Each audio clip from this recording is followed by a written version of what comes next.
Привет всем. Уже не знаю, с чего начать, что еще можно попробовать, что покрутить. Еще погода здесь у нас то дождь, то снег. В общем, ужас просто. В общем, как я и говорил, левая сторона не стучит, по щебенке еду, по камням, по неровностям мертво, все тихо. Правая, как обычно, у кого как и у всех. Стойки местами менял, не помогло, все равно правая сторона стучит.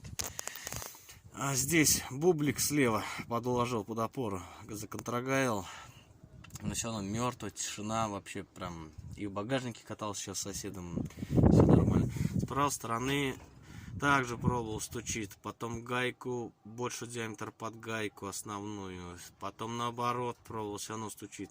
Сейчас уже опору карпетом проклеил, в отбойник снимал, без отбойника, с отбойником, без пыльника даже пробовал, все равно стучит.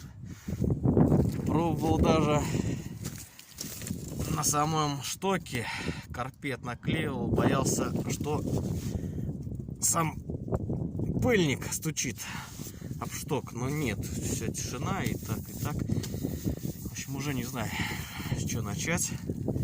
Пробовал и в багажнике, как говорили, там шток проклеить, я его и снимал полностью с замком и просто на резинке стягивал, все равно стучит только правая сторона. Вот так вот делаешь, просто откручиваешь снизу, болт вытаскиваешь и резинкой отводишь. И тишина. По какой дороге только не ездил. Только я прикручиваю стойку, и все начинается заново. И глушитель весь пролазил, поглядел, и трес, и болтал, и защиту пластиковую. Пробовал даже снимать ее целиком. Нет. Вот только стойку снимаю заднюю, тишина. Стойку прикручиваю, начинается все заново.